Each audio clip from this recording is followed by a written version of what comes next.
साहेब ठाकरे नंतर उद्धवजींना मिळालं, मोठे माणसं आहे, त्याच्यावर आपल्याला बोलायचं नाही, पण त्याचंच अनुकरण अंजनगाव मध्ये केलं का नाही केलं?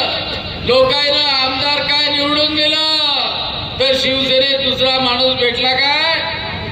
कोण भेटला? फक्त स्वतःचा पोरगा. खरं आहे का खोटं आहे? फक्त स्वतःचा पोरगा.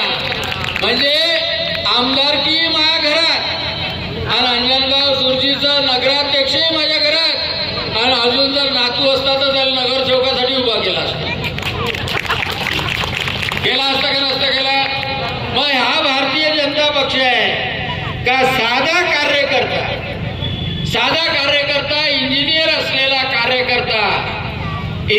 असलेला कार्यकर्ता, लोकांसाठी सातत्यानं मरमर करत असणारा कार्यकर्ता, त्याच्या पाठीमाग 27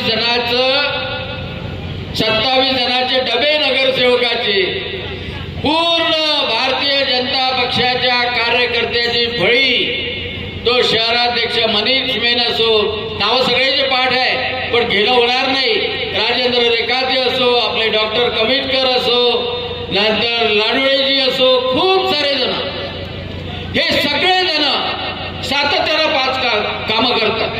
कोरोनामध्ये काम करणारा भारतीय जनता पक्ष, एखादं काही गडबड झाली शहरामध्ये भारतीय जनता पक्ष, कॅम्प घ्यायचे असले भारतीय जनता पक्ष, कोणाला हार्टची बिमारी झाली मुख्यमंत्र्याकडून पैसे मिळवायचे असले मुख्यमंत्री सहायता निधी, भारतीय जनता पक्षाचा कार्यकर्ते, कोणाला प्रधान झोपले राहतात, तेव्हा हे सगळेजण झोपले राहतात.